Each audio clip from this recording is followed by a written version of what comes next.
Hello, everybody. This is Eric Virathaler of Virathaler Studios, back for the next episode of Sit Down by the Fire, and I'm here with my next special guest.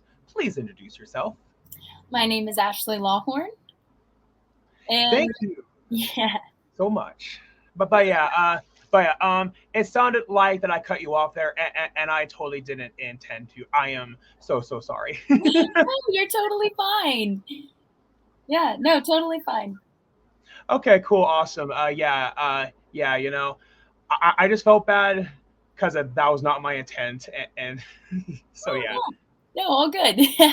So how about that you tell my audience what exactly is it that you do? Yeah, so I am an actress and a drummer and an amateur boxer. Primarily, I am an actor, and so that's my career. I do drumming on the side, and with acting, it is more so screen acting, so commercials, film, short films, feature films, anything like that.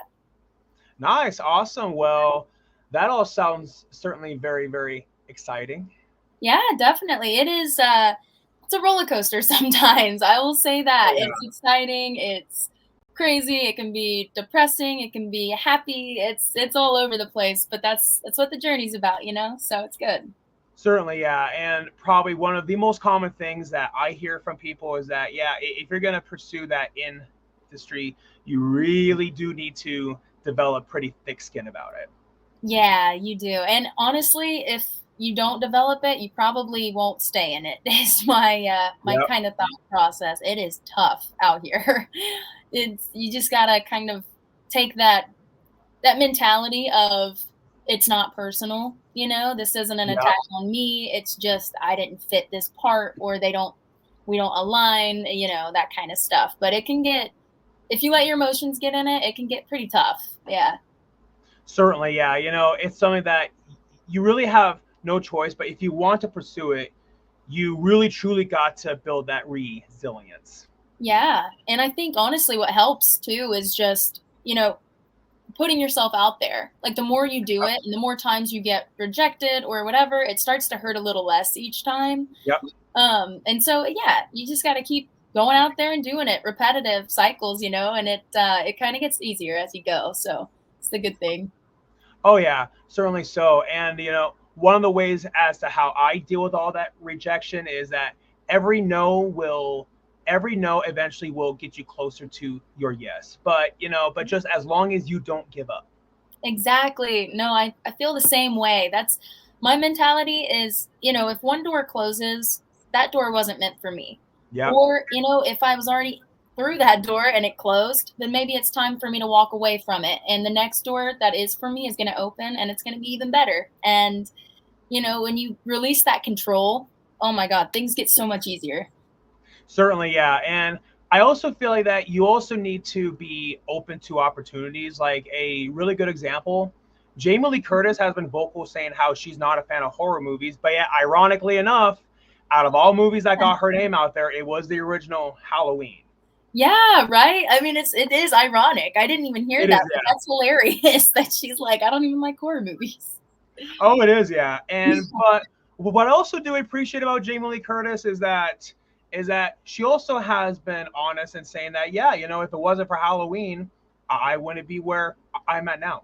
Yeah, she's acknowledging, you know, like she didn't plan probably on taking that route, but sometimes Nope. life just takes you on the course that it takes you and it works out. You just got to trust it. Trust the journey. Certainly, yeah. And I had something similar happen to me, like where I hated country music for the majority of my life.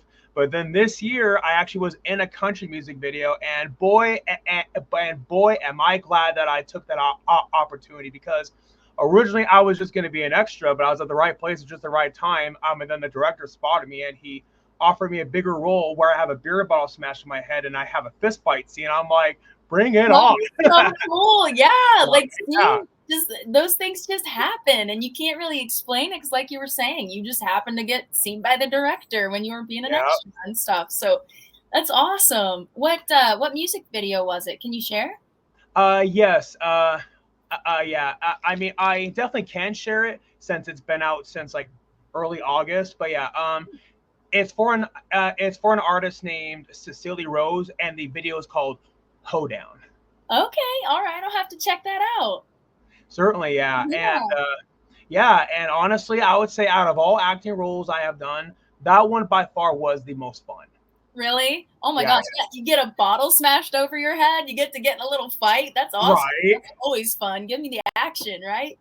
right. And what made the experience even better was that everybody in that bar like was cheering like during that fist fight scene, and oh man, it was so much fun. Oh my gosh, I bet the energy was just electric with everybody Oh, like it hyping was. it up. And whenever you're on set anyways, like everyone's so in the zone and just like hooked in. So I can't even imagine. That was probably awesome.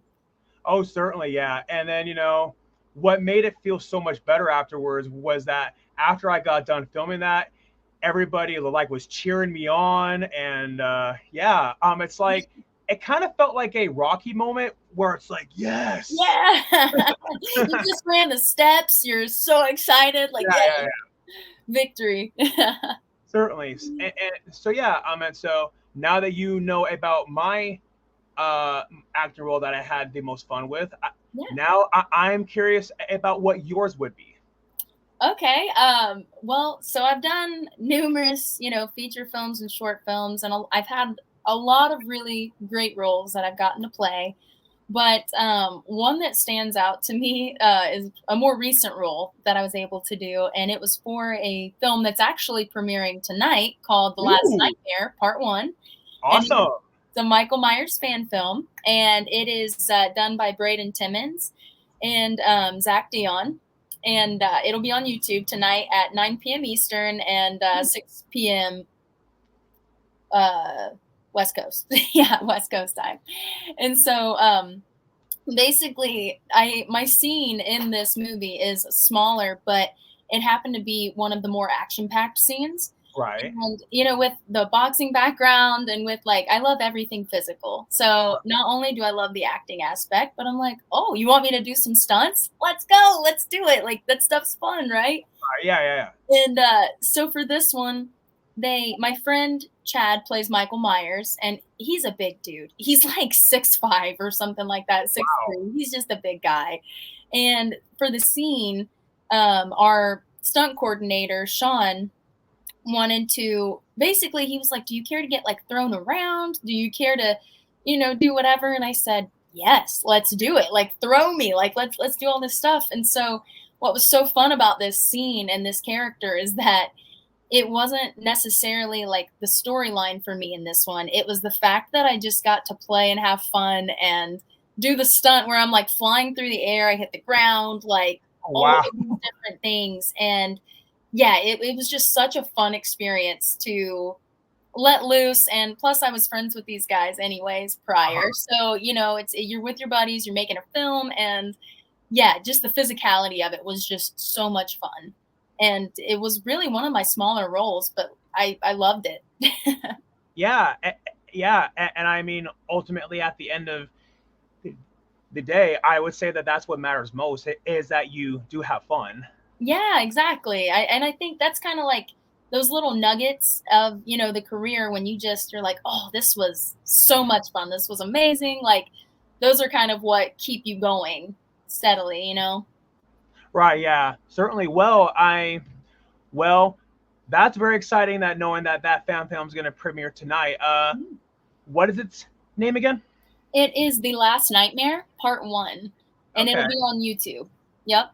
And it's also if you go to my Instagram or Facebook, I'll put the link there too. That way you can see the link on there. Okay. Cool. Awesome. Yeah. But yeah.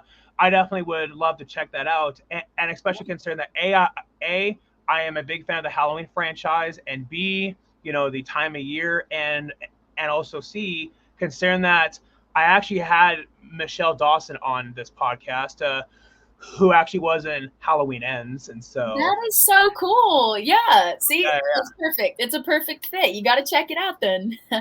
yeah, yeah, certainly, yeah, and but yeah, I'm not sure if you're aware of this, but when they made the original Halloween, the budget was so low, like that they couldn't afford to like make their own mask, and so what they did is that they went to a store and they bought a $2 William Shatner mask, and they painted Yes. it white, and they opened up the eye holes, and they tore off the sideburns, and Yeah, no, I heard that. I heard that, and also with the pumpkins because it wasn't the time of season for pumpkins, and so uh-huh. they had like one pumpkin, and they had to get the scene where I forget the kid's name.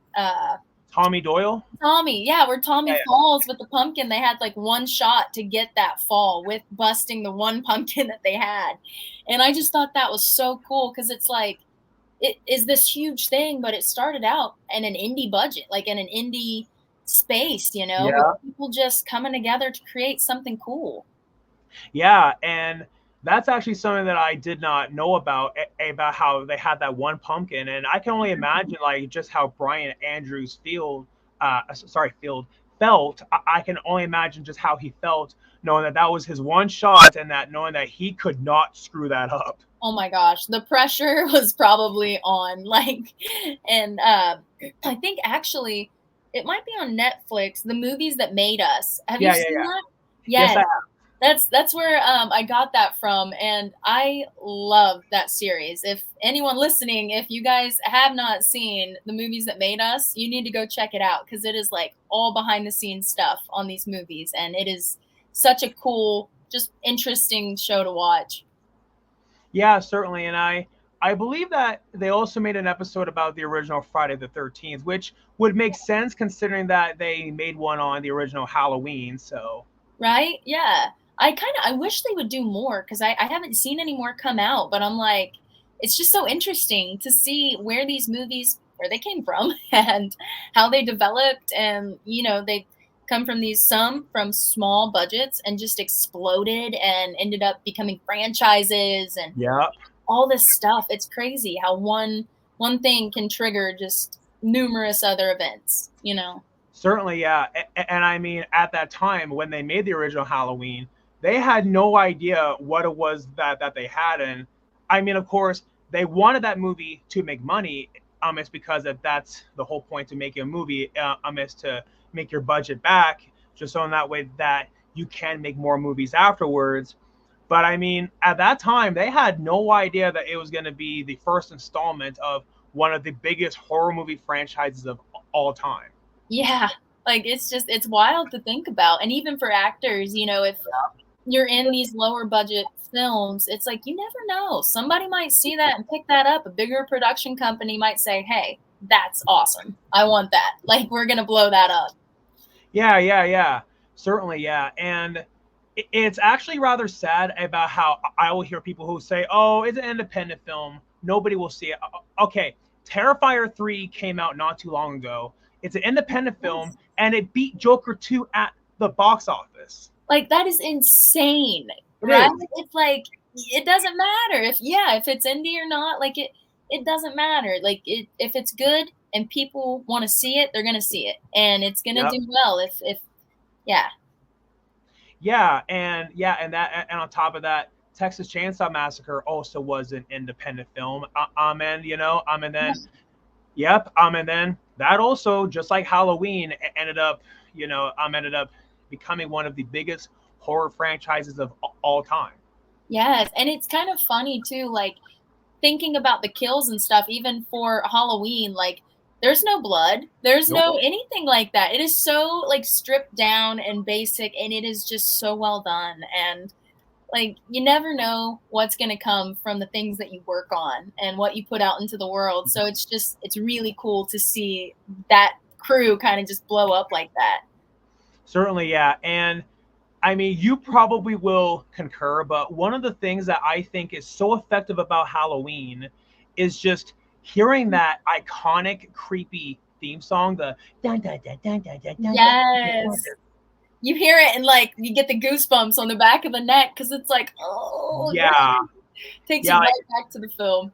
it just sends shivers down your spine, and yeah, and knowing that it's such a simple song, but it's so effective. It is. Oh my gosh, it totally is. And like it's so well known at this point where it's like if anybody hears that on a piano, they're like, "Oh, Michael Myers. Oh, Yeah, yeah, Halloween." Like that's saying something. Like that's huge. certainly, yeah. And man, according to research about that, And so John Carpenter, who is the director, scriptwriter, and also the composer, Mhm. he said that he came up with the Halloween theme is because of his father taught him 5/4 time on the drum, and so pretty much it was to teach him like like how to have like that beat. Yeah. And then John Carpenter converted that to the drums to the piano. That is so cool. I didn't know that. Oh my gosh, that's really neat. Oh, it is, yeah. And in my own opinion, out Mhm. of all horror movie theme songs, I definitely think that is the best one. Oh yeah. No, I agree. I think so too. It's the most, like, in my mind, it stands out as the most iconic. Like, I love Yeah. the others, but that one's just, oh, there's something about it. Like, I don't know. Yeah, and I also can't help but wonder, how does William Shatner feel knowing that one of the most iconic, you know, uh, one of the scariest movie villains of all time is his face? Right? Like, yeah, do you feel good about that? Do you feel kind of like, you know, Weird. yeah, weird? Like, everyone's afraid of my face now? If it's, like, that's a good question. That's funny. It is, yeah. And I guess that means William Shatner has a scary face. Yes, man. Oh, But yeah, I wouldn't be surprised as if afterwards if he tried to ask for royalties. right? I mean, I would if I'm like, "Hey, you guys are Yeah, using my face, hey, maybe throw some cash my way." yeah, yeah, certainly. So yeah, so it sounds to me that you are a big horror fan. Oh, yeah. I love horror. I have loved it since I was little, and my mom's really the reason for that.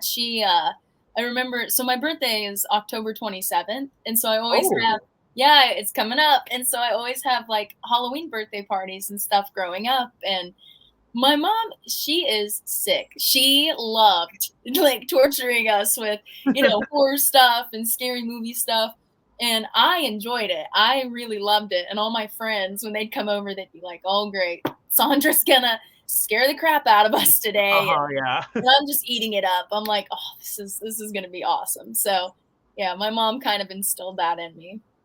Awesome. And so would you say that it was one horror movie that really started all that, or what?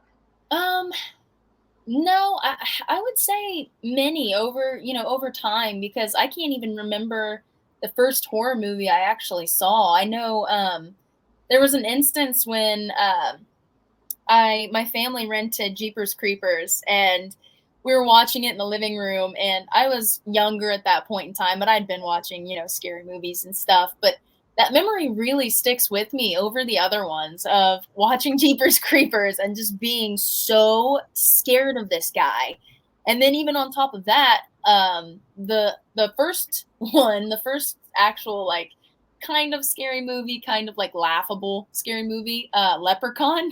That guy scared me to death. I had nightmares as a little kid of him chasing me around, and, like, it was terrifying, but I loved it. I'm like, it was an adrenaline rush, you getting to watch the scary movies and stuff. Yeah, and then of course now I can imagine as an adult when you watch Leprechaun now, it's really not all that scary now. Kind of. Okay. I'm not gonna lie, sometimes if I'm by myself in the dark, I probably won't watch The Leprechaun. But if somebody's here or like, if I'm not by myself, yeah, I'm totally fine. I've got a safety net, so he can't get me. So it's okay. Okay. I know.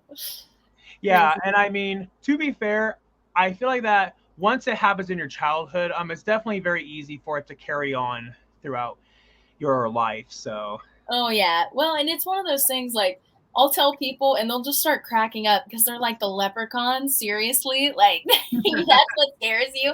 I'm like, yes, he's so scary looking and like he's got magical powers, like he can mess you up. And that's oh scary. yeah. So yeah. But yeah, and I mean, especially as long as you just don't mess with his gold. Right. Exactly. I'm thinking ahead. I'm not ever doing that. So I'm safe. Good, good. And so would you say that it was the horror genre that really inspired you to like pursue acting and all that? Um, I wouldn't necessarily say it was just horror. I Okay. kind of just really loved mimicking movies. Like from a very, very young age, I would, like all kids, we play and we play pretend and do all that stuff. But Right, I of course. found myself after watching a movie, I would mimic what the characters did in the movie and I would like be stuck on it and I would be like hyper fixated on, what scenes they did. And I would just kind of do that kind of stuff growing up. And I didn't really think of it as acting or anything until I got older. And then I was like, oh, this totally makes sense now why I did that and why I always, put a camcorder up and would do interviews on this camcorder of myself and like, do these little skits and shows and stuff. So it kind of all makes sense now that I've started acting and have been on this journey. But when I was younger, it really just was mimicking and playing pretend. And and just to know that all of that happened in the past definitely did foreshadow where you are currently at. Yeah, right. It's kind of crazy, like to think about that, before you even realize what you want to do in life, sometimes that stuff's just laid out for you. You don't see it for a while, but eventually, if you're lucky, you kind of fall into it, and it's great. Certainly, yeah. And so yeah, and so what actually was your first acting role? Yeah, so my first acting role was back in 2021, I believe, and it was a smaller little series that was going to be it's in production and stuff, or it was in production, and whenever you're new to acting, you got to take any gig. You feel like you need to take any gig, and you kind of do to build your resume, to build your confidence, to learn and Certainly. grow. And so I took this project on, and it was non-paid. I had to drive like 3 hours, and it was for like one scene, and it was like there and back in a day. And it was very minimal, but I just remember like being on that set. I was so scared because I'd been in classes for a year prior to that. I really dedicated myself to learning before I took on my first role. But it was just, yeah, it was so scary and it was so unknown to me. But like thinking back now that I drove 3 hours for some, and it didn't even, nothing ended up happening with it. Like he shut down production after that. So I was like, Oh, man, I'm I drove sorry. 6 hours in one day for like one scene. And, but that's the name of the game. You do that kind of stuff when you want it, you got to go get it. And that's how you start. Yeah, that, and I've also even heard stories like about how some actors' scenes will get cut, and sometimes even their name even won't show up in like the credits. Yeah, So that's tough. that's I never think that's right. I'm like, if somebody's coming to give their time, like with scenes getting cut, I understand, but right. with not, crediting somebody or at least throwing their name in there as a thank you at the end of the credits, like, they're giving you their time and their energy and stuff. So I'm kind of like, throw it in there. It's not a big deal. Right, yeah, and especially considering that their time is something that they're never going to get back, and I can imagine that afterwards that they must have felt so angry, considering that they probably felt like they wasted their time. Yeah, and they were probably really excited about it if it were a bigger film that ended up happening and they didn't get it. So yeah, that would be really tough. I couldn't even, I couldn't imagine. Yeah, and that's one of the things where I feel like that thick skin that we talked about Yeah, earlier really needs to come into play. yeah, you got to develop it and let that stuff brush off. It's not that important at the end of the day. What's important is, are you happy? Are you healthy? Are you learning and growing? Are you, being kind to others? Are you making a difference somewhere? You know, so Oh it's yeah, certainly so. And I mean, life is just way too short to not go do what you love, and then ultimately you might as well should just go do what you love. yeah, no, I wholeheartedly with you, my friend. I believe that to the end of time. I'm like, you should never let anything stop you. If you want to do it, go do it. Even Yeah, if it's starting with reading books about what you love or watching YouTube videos, or if you don't have access to classes or things like that for the hobby or the career you want to pursue, it's like there are always options with where you can start. and then you can start building off of that. You don't have to go from 1 to 100. It's all a building and stepping stone type of system. So Yeah, and and it's also one of those things where people shouldn't go into it just expecting that they're going to get this overnight success. It's something that you have to work for. oh yeah, definitely. And I think actually, I had talked to my business coach Anastasia Edwards about this the last time I met with her, and I feel like that's one of the biggest reasons why people burn out in the industry is because, they expect these results to come in so quickly. And when they don't see those results, they just give up. Or it's kind of like a woe is me type thing. And it's like, no, like it's not you. You just have to keep going. And if one door doesn't work, try a different route. There are so many different varieties of things that you can do, Oh yeah. networking and just going to events. Like you could go to an event and somebody start chatting it up with somebody and end up in their movie. Yeah. Yeah, yeah, exactly. And I've also even met people who will use their age as an excuse. And I mean, going back to horror films, Tobin Bell, who Hmm. was Jigsaw in all the Saw movies, he didn't start acting until he was in his 40s. And then when the original Saw first came out, he was in his 60s. And then Tobin Bell didn't make it until when he was in his 60s. And then it goes to show, you know, and it goes back to what you said. You just got to keep at it. And Yes. I mean, it doesn't matter what your age is, as long as you keep doing it, as long as you don't give up, you you will eventually make it. Yes, no, 100%. You were right on. And I think too, a big part of that is having a good support system as well. Yep, yep, And, yep. in the entertainment industry and in your personal life, like to have those outlets of people that are encouraging you, pushing you, want to see you succeed, and are genuinely like proud of you and let you know that, that is huge. It goes such a long Certainly, way. yeah. Yeah. And yeah, certainly so.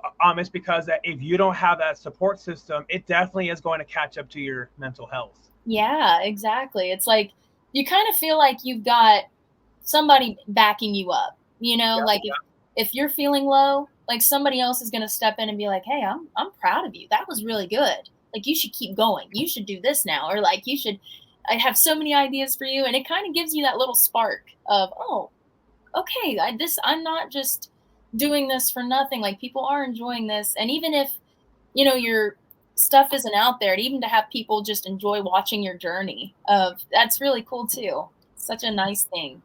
yeah, yeah, certainly. And I can't help but feel like that goes back to my Rocky analogy. Just knowing that all these people are cheering you on, and therefore, like when you get knocked down in that ring, it's a Mhm. motivator for you to get back up.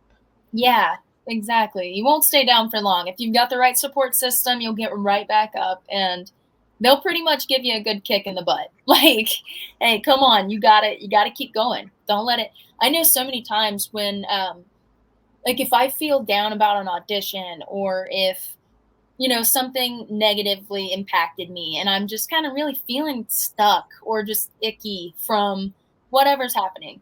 I'll have people in my life be like, "Ashley, you're in your head too much. Like you're overthinking. It's okay. It's not that big of a deal. You did great." Or they'll remind me of something I knew about, but I'm such in this negative state that I didn't even think about it. And so that's so helpful too. Like to have them reminding you and uplifting you. It's huge. Oh yeah, certainly so. And I mean, but also, no one's going to believe in you until you believe in yourself. Yep, exactly. People and they can see that too, and that's what even casting directors, like, they'll mention that, they can tell in self-tapes if somebody is too desperate or if, they're having a bad day, like, that stuff translates on camera, and they can see it, and if you're in the audition room, they can feel it and see it, and so, yeah, just one of those things where it's like, you gotta just keep going, you know? Gotta keep going. Certainly, yeah.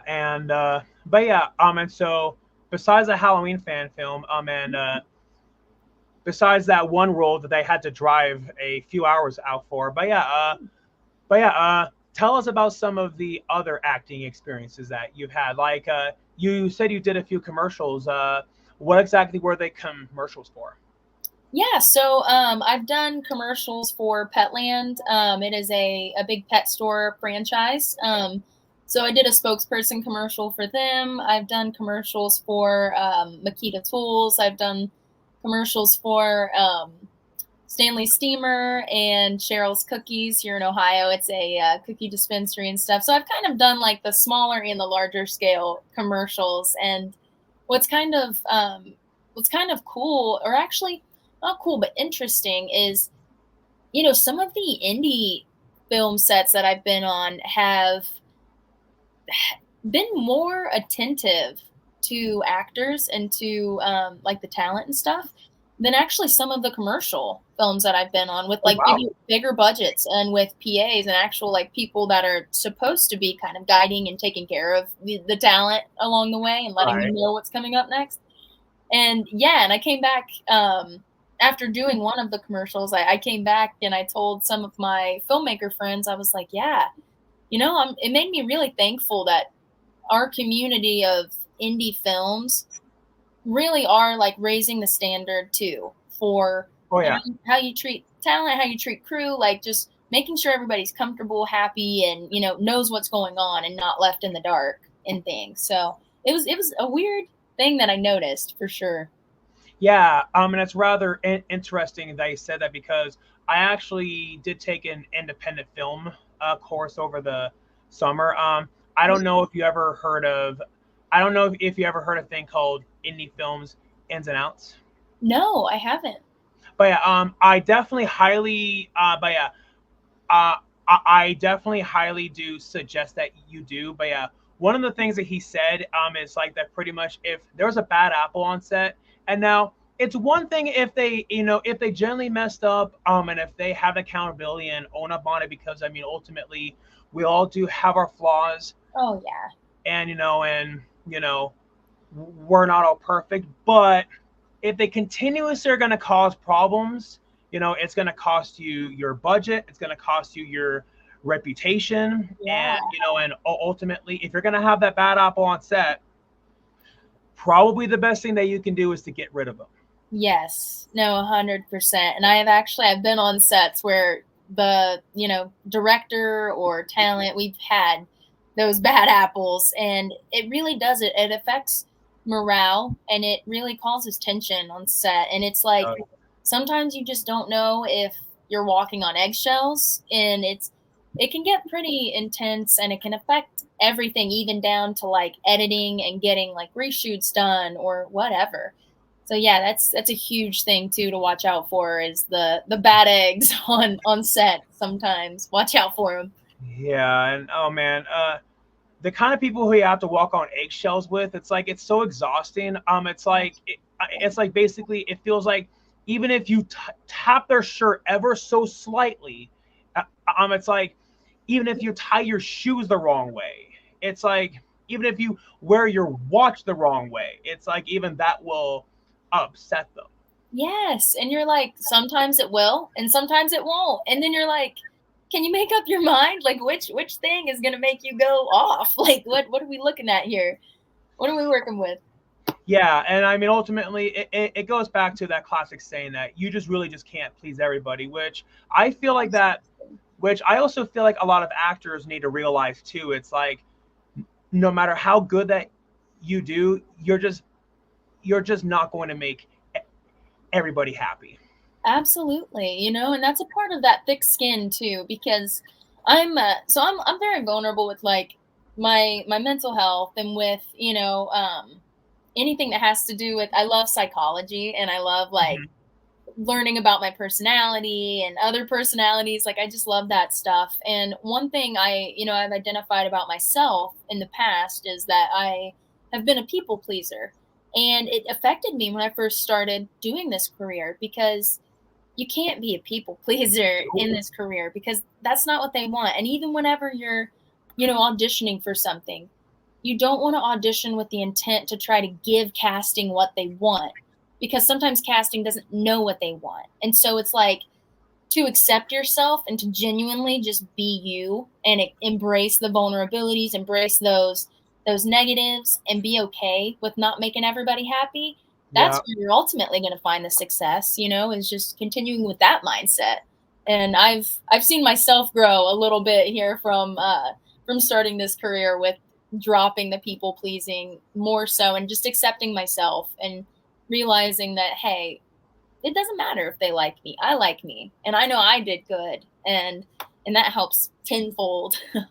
Oh, certainly, yeah. And and I feel like that what you had to deal with is something what a lot of other people, can relate to. And I mean, just feeling like that if we don't live up to that standard, well, then something's wrong with us, and it puts Yeah, pressure on us, and it makes us feel like that there's something wrong with us yeah, if we don't.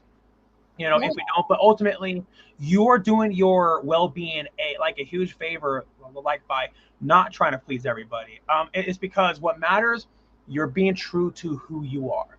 exactly. And I mean that it sounds so simple too, at face value, but it really is. It can be a hard thing to do to accept yourself, but truly, if you just do the work and go one step at a time, and maybe be easy on yourself, give yourself grace while you go through these transitions of learning and growth. It gets easier. It gets way easier. Oh yeah, certainly so. And yeah, and I mean, it definitely takes a lot of courage, like for somebody to Yeah. realize, okay, this is something that I need to work on about my character. And I mean, of course, it won't be fixed overnight. Something that Mhm. you have to work at. But hey, but as long as you acknowledge it and as long as you work towards it, that's ultimately what matters most. Yeah, no, definitely. And I think too, along with that, I want to add like knowing yourself and really doing that internal work can help so much, even with plugging into the characters that you play.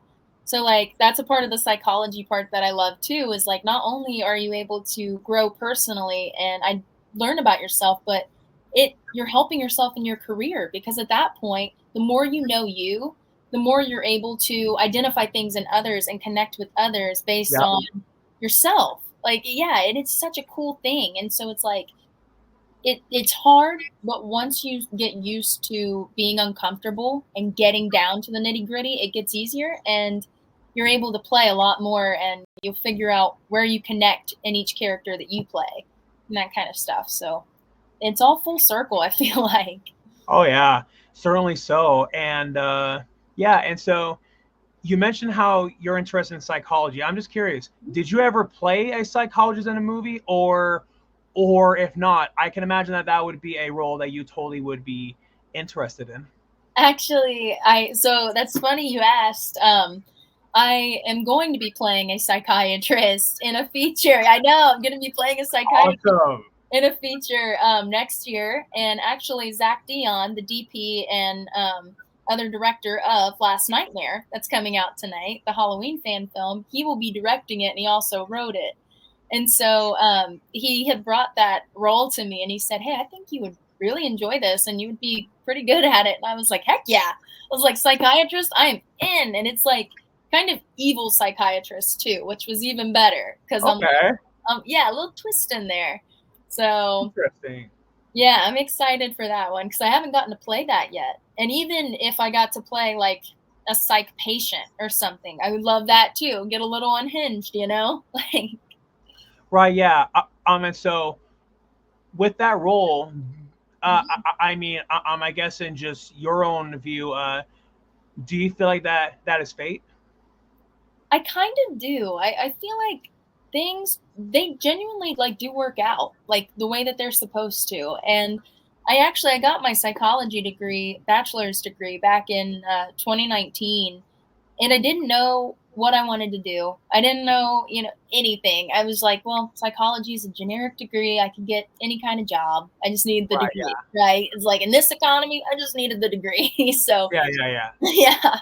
So I got that, and once I started acting, I was like, holy smokes, this actually parallels each other perfectly, because there's so much psychology behind acting as well, and behind Yeah. the There is. characters. And yeah, it's just such a cool thing. So I definitely feel like fate. I feel like the right doors just opened for me, and it Yeah. connected me with the right people. And and good people too. I mean, these guys are my friends. Like I've met so many amazing and wonderful people since starting in the entertainment industry, and it's been a beautiful journey, really.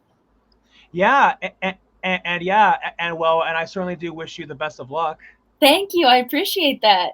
Yeah, yeah, certainly, of course, and yeah, and I never thought that I ever would have thought to have made that connection with, psychology and actors, but now Mhm. that you say that, it really truly does make sense. Yeah, I mean, it does. It has to do with like it kind of helps you understand the character a little bit more, Oh especially if yeah, you're yeah, yeah, playing especially if you're playing somebody that you don't connect with or you don't necessarily understand and you're like, I wouldn't say this, I wouldn't do these things. Well, with the psychology aspect and with knowing yourself, you're able to be like, oh, if I was in, what would make me act like that? What would it take to make me do the things that this character's doing? Or you can kind of plug and play, you know? It's all kinds of good stuff. yeah, yeah, certainly. And I mean, of course, it's very helpful with acting, considering that. Well, I mean, there are some characters that you can play that are similar to you, but ultimately, Mhm. at the end of the day, they are still not you. Exactly. Yeah, and I that's the fun part of acting too, is figuring out, in a character what relates to me and what doesn't relate to me. And the things that don't relate to you, it's like an investigation type thing Yeah. because now you're trying to figure out, oh, well, why would they do this? Oh, okay, what were they feeling when this happened? Or it is so much fun. And it's like, you're playing pretend, just it's the adult version of playing Yeah. pretend. Like it's fun. Yeah, yeah, certainly so. And now, of course, I know I can't speak on the behalf of every actor, but I can't help but feeling that that's why a lot of actors become just so passionate about it. Yeah, I'm definitely sure that has to be a big part of it because it's I think a lot of people like figuring things out. Like we Oh feel yeah, good as humans when we can figure something out. And when you're handed a script and you have to dissect it and investigate and do all of your pre stuff before you actually start auditioning or filming, it's fun. It's like kind of a game. It's a little addicting because you're like, "Oh, now I want to solve this puzzle. I want to see yeah. why this is happening. What is going on?" Like it's fun. It's a game. Oh yeah, certainly so. And but yeah, if you had any sort of dream role, what would you say would be your dream role? Ooh, so okay, I really have you ever seen Haunting of Hill House? Or I don't believe so. No. okay. So Mike Flanagan, he wrote like Haunting of Hill House, Bly Manor, The Midnight Club, a lot of these like longer mini series on Netflix, and they're kind of Okay. like horror thriller type series. I love his work. I think a dream role of mine right now would probably be just to get on his cast, on like a main supporting cast or lead, whatever that would be. I would love to work with him because his writing is just so poetic and beautiful, and it really feels like you're watching a novel when you are watching it, and it just keeps you engaged the whole time. And so, yeah, I think it would be to just work with Mike Flanagan literally on any of his projects would be my goal or dream role right now. Right. Yeah. Well. Yeah. Yeah. Hey, I mean, as long as you set your mind to it, like as long as you continue to meet people, I mean, really, truly, anything is possible. And from what I've heard about what people have said about him, I personally have heard that he's one of the nicest guys that you can ever meet. So yeah. Yeah, I've heard a lot of good things, and actually, I saw a video because I haven't seen very many like interviews or videos with him. I just really enjoy Right. his work, and I saw a video of his like the other day, and I could tell like his sense of humor was kind of like it was a little weird, a little dark and stuff, and I was like, Right. Yeah. oh, okay, that adds a layer. I like this even more. Like I like him even more because he's showing his personality now, so it's not even just the work. So yeah, I feel like he's a decent person, from Oh what I've yeah. seen. So Yeah, and also what I heard, I heard that with this new Exorcist trilogy, I even heard that David Gordon Green is no longer going to helm the rest of the movies. Now it actually is going to be Mike. oh, nice. Oh my gosh, I cannot wait. I It's gonna be so good. I can already tell because it's just his writing is like just so good and so in Oh depth. yeah. It's yeah. Yeah, and I mean, considering scene, you know, I saw Hush, and honestly, like that is one of the best original horror films I've seen in the longest time. And I mean, especially considering the concept, knowing that it's a girl like who is blind, and that knowing that there's this guy who's trying to kill her, but yet she can't see him. Yeah. Like she literally like has no idea that this guy is stalking her and trying to like hunt her, basically. It's so creepy too because it's real. Like that's something that could totally happen in Oh, real life. definitely. Even if you don't have a disability, like that to think that, somebody is outside your home or whatever, it's yeah. It's scary. It can happen to anybody and I think I like that aspect of it as well, is the realism. Oh, it is, yeah. And I've even heard people say that that's what they love about Texas Chainsaw Massacre is that Mhm. knowing that that can happen. And now people always say, "Oh, it's based off of a true story," which I mean, that more so like was just marketing for the first movie. I mean, yeah, some of it did happen, but Mhm. but A, it didn't actually happen in Texas, and two, there was no chainsaw involved, and so Yeah. and yeah, and people even have said the same thing like about like Psycho. Psycho Mhm. definitely could happen. Oh yeah, totally. I feel like with the stories like Texas Chainsaw Massacre and those kinds of movies where they'll say based on a true story and stuff. With those, I mean, they could have like one thing in the movie and then say, "Well, it's based on true stories," and it's like one piece of the movie was actually true in real Yeah, life. But I do like the movie. I like all of them, but I think those scarier ones are the ones that could actually happen to you. Or yeah, yeah. it's crazy. Except the leprechaun. That guy's still really scary. So watch out for him. Yeah, and that was one of the things that really disturbed me about the human centipede is that knowing that there could be somebody like who could actually do that to somebody. I mean, granted, if Yeah. it could survive for that long, from my understanding, scientifically, no. I mean, maybe if you gave it IV shots, but regardless, though, knowing that somebody out there would be that much of a psycho to actually do that. Yeah. And it's so scary because there really are, I'm sure, people out there that would do that. And that's like, Yeah, it's weird to think about. And I think that's the cool thing about films, though, as well, is films, they put things in front of you that sometimes you don't want to see. Or like you kind of like shut your eyes to, or you put it out of the back of your mind, and films are like, no, this is happening in real life, and this could happen to you, it can happen to anybody, and it's kind of like they force you to see it and have the yeah, truth in front of you, and it's like, I don't want to see it. you know yeah, and Mhm. and that's actually one of the things that I've heard praise about with horror films is like that knowing that it forces us to confront topics like mortality and all these other topics so like that people Yeah. usually don't really talk about. Yeah, the taboo is really touched on, I feel like, with horror films more so than any other genre. It's like the most twisted things happen, and yeah, I know the Hostel series, like Hostel, the movies.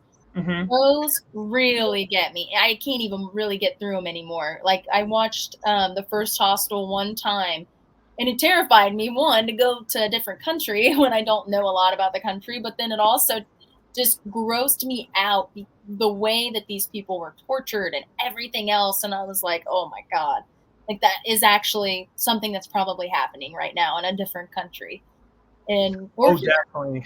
or yeah, it's just it can get scary. Oh, definitely, yeah. And the scene in the original Hostel that got me the most, it's with that girl's eye, how it's all like dangling there, Right. and then someone Oh, cuts it off. Oh, yes. Oh, see, my thing was, and I think it's in the first one, where a guy's Achilles tendons get cut, and they pretty much open the door, and they're like, "Well, you can go," but his Achilles tendons or her Achilles tendons were like slit in the back so that they couldn't walk and run, and so that has freaked me out. And ever since then, I can't even think about my Achilles tendon without like cringing. So, oh, yeah. just And sticks with you, I feel like. that's how I am, like, with my eyes Yeah.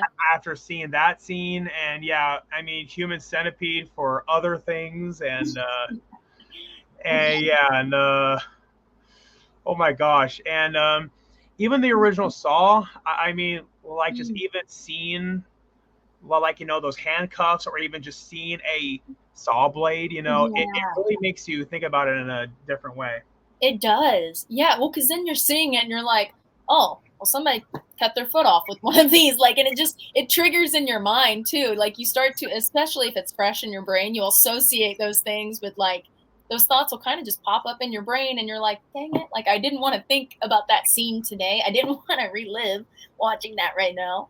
Yeah, that stuff, it's gruesome. It can be real and yeah, it can be tough to watch sometimes, but so fun Oh, though. definitely.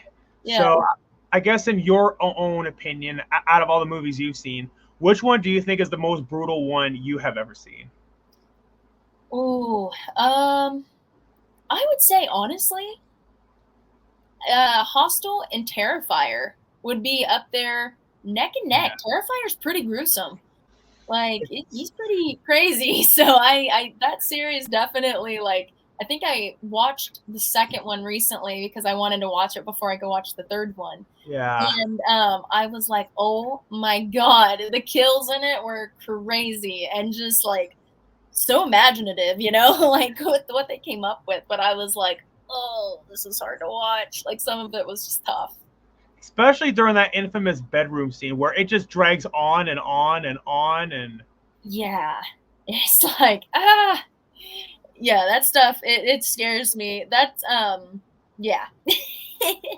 It stays with you after you watch it. It's like so gross and just scary, but it's also so entertaining because you're like, it is. he's Yeah. such a fun character, and that's what draws you in. Like even with all of these crazy kills, the blood, the gore, it's like his smile, the Uh-huh. sunglasses he puts on, the way he Yeah. taunts people. There's such a playfulness in it, and that's also what I really like about films, and especially like the horror genre, is that so many filmmakers and actors and artists play with those things to make it like you actually like the killer sometimes. You do root for the other people, but it's like you're entertained by the killer and you're like, wow, that was funny. Like, what the heck? I shouldn't be laughing at this guy. He's killing people, but you do. Yeah, and therefore it makes them one of those villains where you just love to hate them. Yeah, exactly. You love to hate them and you love to watch them because they're entertaining. Certainly, yeah. And so in your own opinion, do you feel like you have to live in Los Angeles, in order to pursue the industry of film? Absolutely not. No, I don't think you have to live in Los Angeles. I know many, many actors that live in Chicago, Atlanta, New York, Ohio, and they're all working actors. They're all people that are making a living acting. And I think in today's world, self tape is king. Like Yeah. that's kind of the way of the world now. And as long as you can get to where you need to be on time and, you know, n- nothing is popping up that keeps you from doing your job, then yeah, I think you can do it from anywhere. Really. I mean, I travel, so I live in Ohio and I live in Atlanta, so I go back and forth sometimes. And um one thing that I found, I kind of, when I first started, was like, I don't know if I can do this here. I almost put my career on pause because I really didn't know that I could start my career in Ohio. And I was absolutely wrong. Like there are so many working actors in Ohio and so much talent here. And yeah, you could do this anywhere. It's truly something that I'm thankful for, having like our virtual reality world now where we're able Yeah, yeah. to Zoom and to, do all these online meetings and stuff. It's huge. Yeah, and I guess, COVID was both a blessing and a curse. It's like, granted, dealing with COVID sucked, Yeah. and it really sucks about what COVID did to people and to the world. But one of the doors that it did open up is that it definitely did make it easier, well, I like, for people who want to break into that world, considering that now they don't have to go to Los Angeles, well, in order to get these auditions and whatnot. Like, Yeah. now it's all in the comfort of their own home. Exactly. Yes. Even that with like networking and stuff too, and Yeah. online classes. Like, there are people that I met when I first started acting, 4 years ago from online classes that I still keep up with. I still love talking to them, and, they're doing big films, they're doing their thing. And it's like those connections matter. They're good friends. And they're Yeah. also like, just if they're on a project, they could pull you on or anything. Like, it's made everything so much more accessible, which I think Oh, it is has. amazing. Yeah, and yeah, like, and honestly, most of the people who I have, like most of the people who I have networked with, Mhm. 99.9% of them I actually have met online. I mean, some of them I did meet in person, but honestly, Facebook, Instagram, and all that, Oh, huge. it's made it a lot easier. It has 100%. I'm right there with you. Especially with the social media aspect of it. I've been trying to do that a lot more with connecting with people on social media, and I feel like that can be a lack where people don't necessarily know that that is like, it's a free social networking Yeah, place. You're able to connect with anybody on those sites. Like, you could reach out to anybody and really just start that conversation. Is there somebody that you admire their talent, or you look up to them? Reach out, let them know that, because that could open the door to a conversation, maybe a coffee date, a Zoom coffee yeah, date, and then you chat. And yeah, so it's such a easy free tool to use, but I feel like sometimes people are intimidated on where to start with it yeah. and how to reach out to people. And I think that's a skill that you just develop or kind of learn over time how to navigate that. Certainly, yeah. And and what I learned in my own experience, if you meet the right people, anything can happen. And yeah, like a few years ago, I was going to Mhm. pursue paleontology, but then Oh, that's so cool. I certainly do appreciate that. But I met a friend of mine who worked on Jurassic World, and at that time, when I first met her, I had no idea that she even did. Uh-huh. And yeah, and when she first told me, I thought that she was just pulling a prank on me, and I thought she was trying to be funny. Yeah. But she proved to me that she wasn't joking. It's because that she showed me a picture of her on set, like with Chris Pratt. Oh my gosh, how cool. Yeah, and then That's so oh yeah, yeah, certainly. And then I'm like, wow, that is amazing. I'm like, good for you. Wow, cool. that's amazing. And Yeah. yeah, and so and then I told her, well, like, that Jim Carrey's my hero, and well, luckily for me, she actually did meet him once. And then she threw me a colossal bone. And then she got Jim Carrey to send me that. Oh my gosh, that is so cool. Oh man, words can't describe just how happy that Wow.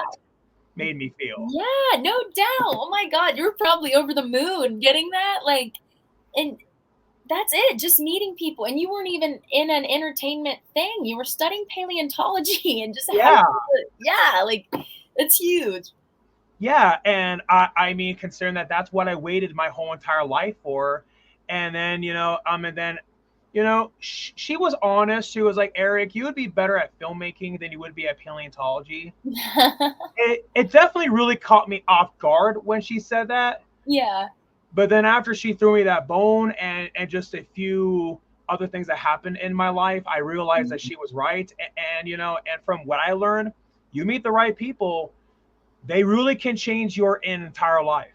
Oh, they can. Even when you don't expect it. Like, you weren't expecting her to say that, and she did, Nope. and it shifted your perspective, and now look what you're doing and with your platform and all that stuff. Like, I'm telling you, one door shuts, 1,000 others open that are for you. And if you trust God, the universe, whatever you believe in, whatever you trust, just trust it and go with the flow, and let life happen. And yeah, don't try to be in control so much. That's my big thing Yeah. for others and myself. I'm trying to release control as much as possible and control the things that I can, but the things that I cannot, let them go.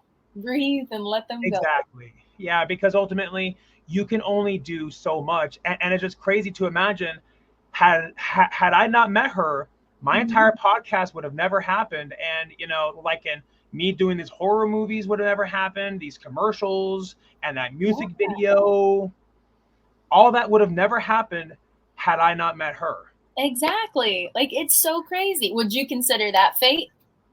Yeah, honestly, I definitely would say so. And I mean, considering that she helped to make my lifelong dream come true. And so, Yeah. yeah. And yeah, Awesome. Yeah, you're like, you got Jim Carrey's autograph now. You're like, yes, that was fate. yeah, yeah, yeah, yeah, yeah. That's fate. So, yeah. And so now you know who my favorite actor is. I'm just curious. Are there any actors like who you look up to?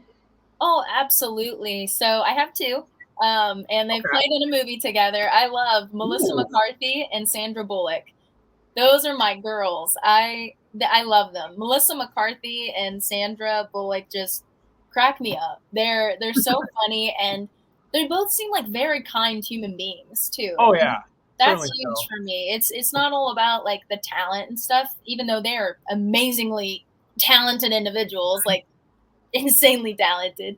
But it's also like, if I see somebody and I'm like, oh, I like what they stand for. I like their morals. I like, how they interact with people, and it just like they have a warmth about them. That's what attracts me. And with those two, they just, oh, that's them. They embody warmth, and they also have this talent to just make people laugh and feel good, and can play those variety of roles from hilarious comedy to feel good dramas, and all that stuff. They've got the range and everything too. And yeah, those would probably be my top two.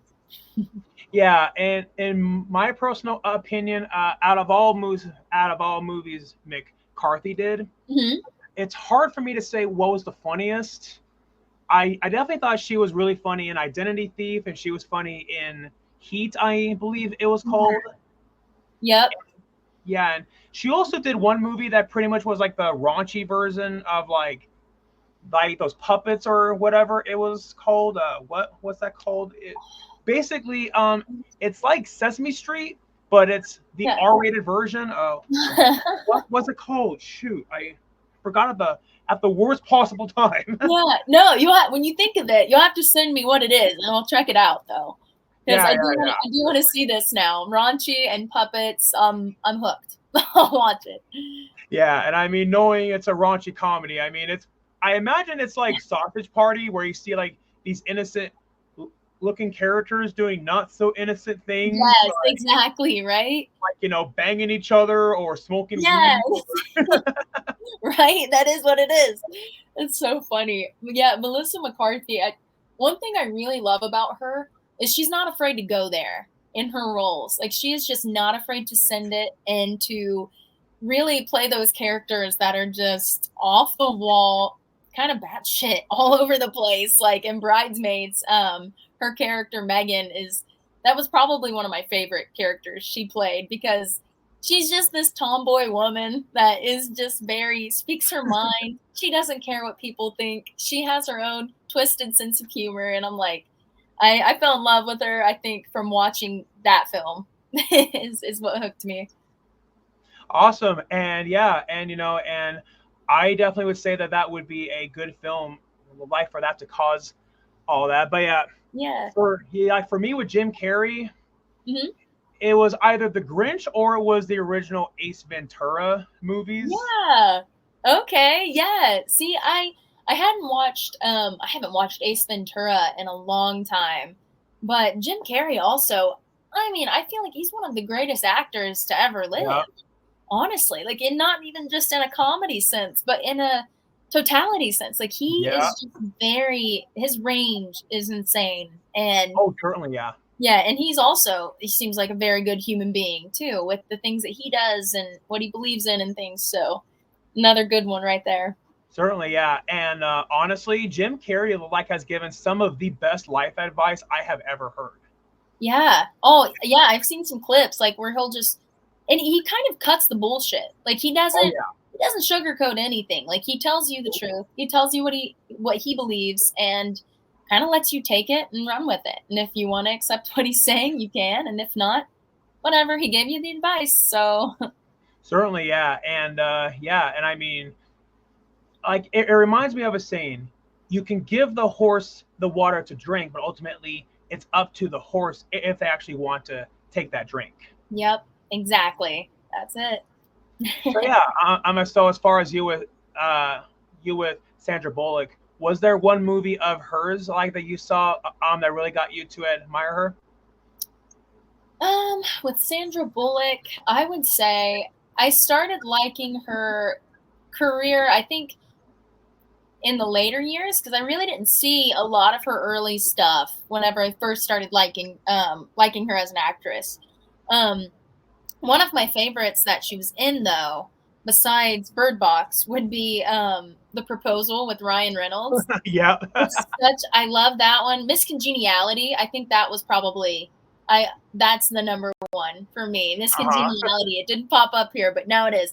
Yeah, her in that role, she plays like the straight man so well in a comedy where she's just dorky and takes herself too seriously and people make fun of her, and she just embodies that so well of just taking herself too seriously. Like, so good. Yeah, correct me if I'm wrong. I believe that they even made like a sequel to that. Yeah, they did. It was, I can't remember the name of that one. Miss Congeniality 2, and then there's like some Something. other, Yeah, yeah, yeah.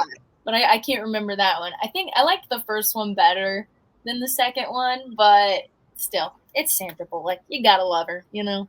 Yeah, yeah, yeah. And I mean, to be fair, that's a very common case with a lot of sequels where the original is better. But there's also some rare cases like where people argue the sequel is better than the original. I mean, in my own opinion, Mhm. I think Terrifier 2 actually is better than the first one.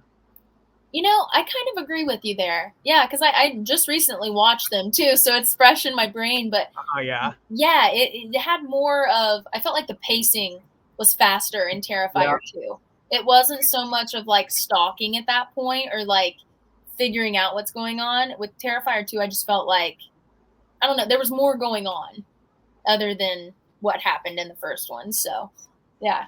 Yeah. And on top of that, there wasn't really a main human character in the first movie. Like there was Mhm. that one Terra girl who you think is, but then she's not, and then ultimately it's the plot. I feel like doesn't really go anywhere afterwards. And then Yeah. with Terrifier 2, they fixed that, like with the main character like that they had, Uh-huh. and then she came back for Terrifier 3, and that's one of the reasons why that I feel like Terrifier 2 was so much better.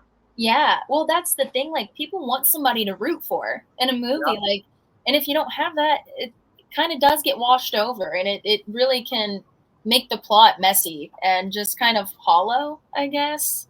And not really, like you were saying, it feels like there is no plot because it's like, who are we supposed to follow? Who are we rooting for? Because it's society at this point. If it's, there's not one person to be rooting for, yeah, kind of leaves it up in the air. Definitely, yeah. It's like okay, the person who we thought was the main hero died, and then it's like okay, then what's left for? It's like okay, then what's left to happen then? Yeah, it's like just kills at that point. It's like, okay, here's another kill. Here's another kill. Here's, Yeah, well, they did it a different way this time. So, yeah. yeah. Like imagine if in the original Halloween, like imagine like halfway through the movie, Jamie Lee Curtis gets killed off, and then afterwards, Mike, it just it would feel it just wouldn't it's yeah, like it's like this is how I feel. It's like we're like huh? Yeah. Like, what am I supposed to watch now? Who are we? What's going on? Like, yeah, no, I feel you completely. I feel like Scream did a good job with Yeah, setting up their main character because in the beginning you think, "Oh, Drew Barrymore. Oh, cool. Okay." And you're kind of into it and then boom, she's killed off and you're like, "Wait, what the hell? Who do I who's?" And then they find like and then they right off the bat like give you the main character to root for and you're like, "Oh, okay. All right. So they were just teasing us." Like that was a little trick. certainly. Yeah, And yeah, they put us in. yeah, and the thing about Scream, I feel like that worked is because in Scream they did it early enough in the movie. But with Terrifier though, it was like closer to the end. Yeah, you followed like almost the whole time. And then they're killed, and you're like, what now? Exactly. Yeah, like, what do we do now? Why is this movie still going if she just died? Like, Yeah, exactly. Yeah. So I'm assuming you have seen the third one, right? I have not seen the third one yet. So I'm going to be watching it, but I haven't seen it yet because I've been busy this week with filming and stuff. So once I get some free time, that's on my list. Okay, well, one of the cool things about it is Mhm. I feel like it's kind of like The Nightmare Before Christmas, like where now it's those movies where you can watch it either during Halloween or you can watch it during Christmas time too. Yeah. Oh, definitely, because this one does have the Christmas theme in it. Yeah, yeah. Yes. Oh my gosh, I love that. Yeah, that'll be good. See, and I might even, that's a good thing. Maybe I put it off a little bit till closer to Christmas and just give Yeah, myself yeah, yeah. a little horror, scary movie for Christmas. Yeah, exactly. And and that's one of the cool things about the Terrifier movies now is that knowing that they already did Halloween twice for the Hmm. first two movies, and they probably didn't want to be too redundant, and then they probably felt like that Art is the kind of character where you can put him like in different holidays and like in other circumstances just to have it be more fresh. Absolutely. And I think it plays on his personality perfectly. Like, he is obviously like this psycho killer, but he's got so many of these funny quirks and just things that he does that's like so funny. Like we were saying earlier, so entertaining. And you like him, but you hate him. And you love to hate him for sure because he's just so ruthless and crazy. But Oh, definitely. yeah. Yeah, and on top of that, David Howard Thornton gives such an incredible performance, and yeah, and then knowing that there actually was an actor like who played Art before him, like in All Hallows Eve, Oh, but honestly, David does a much like comparing David to the original person, uh-huh. it's pretty much night and day. Oh, wow. So when did David come into the picture for these guys? David came into the picture when they made the original Terrifier. It's because of the original guy. He just didn't want to do it anymore, like for more reasons than one. I don't really know the full reasons, but yeah. Mhm. And then they're like, well, we got to find a new Art the Clown now, and then they went looking, and then they found David, and yeah, Yeah. They picked the it, perfect person then. Yeah. oh, definitely, yeah. And if you haven't heard David's story about how he became an actor, it's actually a very inspiring, like, Yeah, I'll have to check that oh out. yeah, definitely. Oh yeah, definitely do so. And yeah, and I mean, knowing what he went through about his mom, I mean, Mhm. like, like both makes your heart shatter, but it also like will inspire you.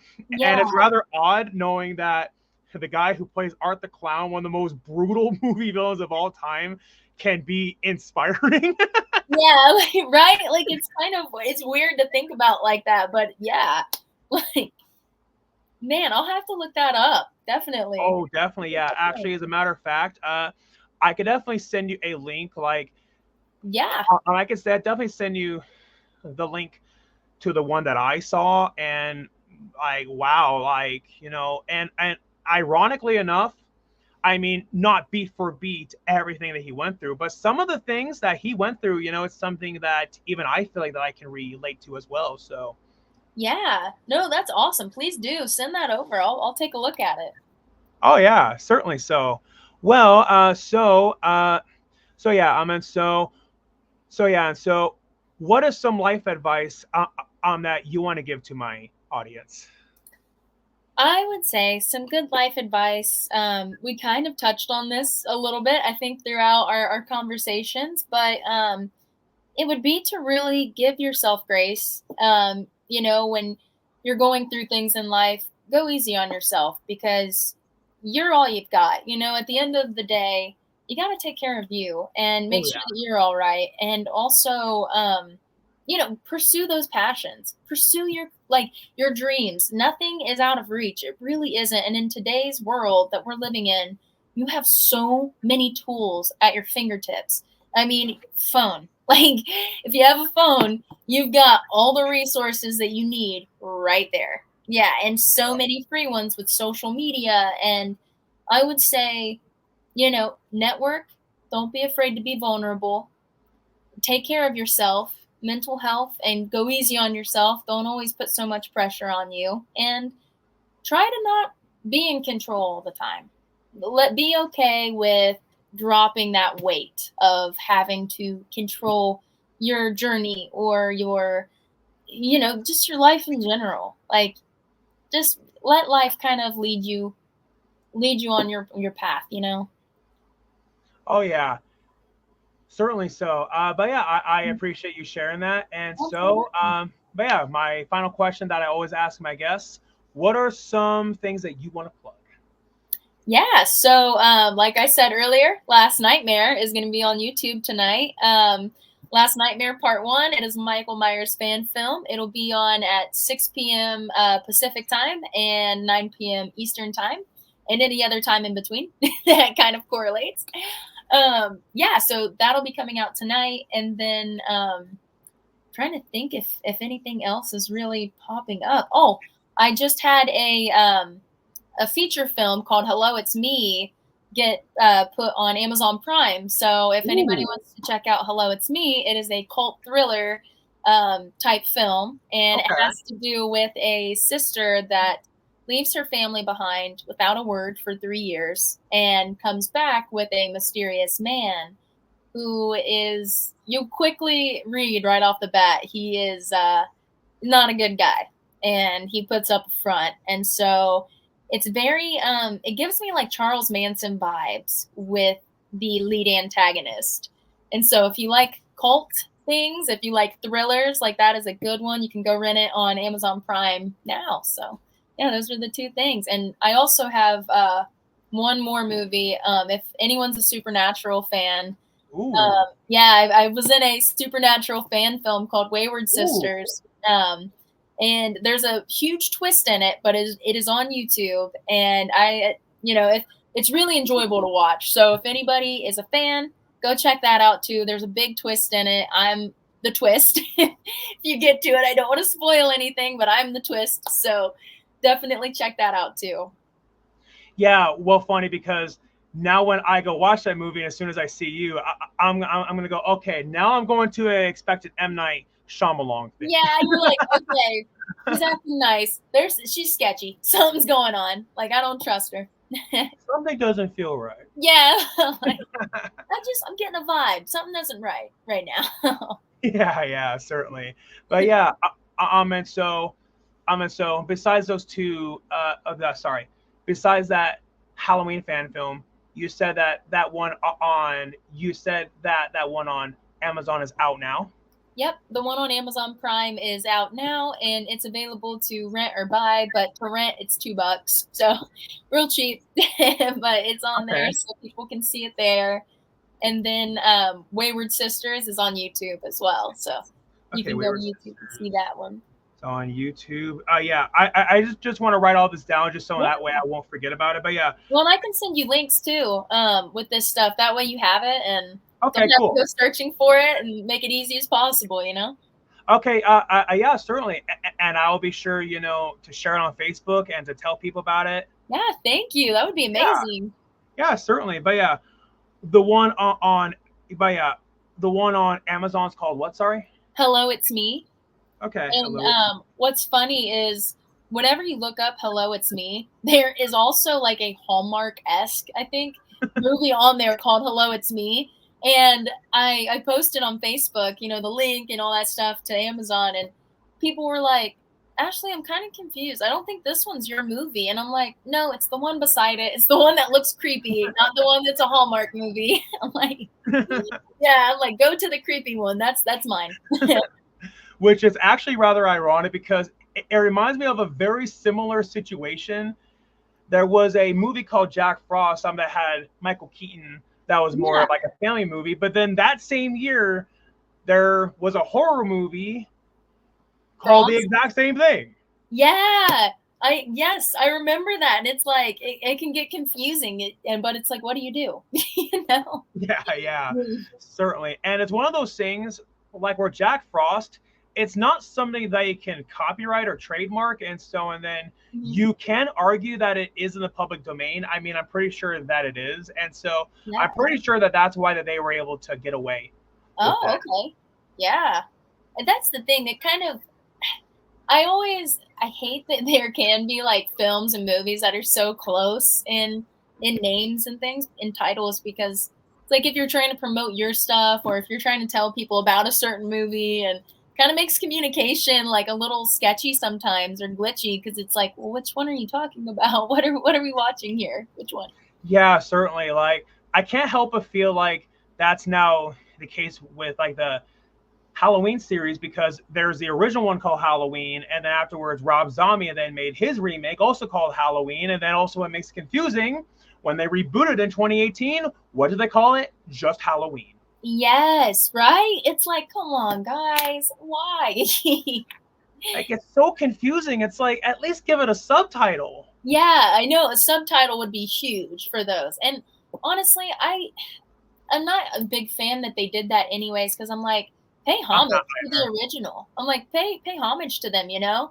Like they did that, and they this is the whole reason why people are still creating these sequels and stuff and just different fan films. So it's like definitely takes away from the original a bit with the same name. That it does. And at least with Halloween Kills, at least they didn't call it Halloween 2, because that would have been really confusing considering that Halloween 2018 technically is now the new Halloween 2. So Yeah, been, that would have been confusing. brain mush. It is brain mush at this point. Yeah, exactly. Definitely, yeah. Oh my, talk about confusing. Well, anyways, So funny. I do want to be considerate of your time, but yeah, thank you. But yeah, thank you so much, Lila, for taking time out of your day. Yeah, no, thank you so much. This was a blast. I do this again. This you're so fun to Awesome. talk to. Awesome, awesome. Thank you. Well, I certainly greatly appreciate that. And yeah, and yeah, and I certainly would love to have you back on again. Awesome. Yeah, anytime. Just let me know. All righty. Well, I'll be sure to hit you up, and yeah, and I'll be sure to leave links in the description for your IMDb and Instagram. You know, just so that way people can follow you and check you Yeah. out. Awesome. Well, thank you so much. This was a great time. Yeah, Awesome. certainly. Of course. You have a fantastic day. Thank you. You too. Thank Bye. you. All righty. Bye.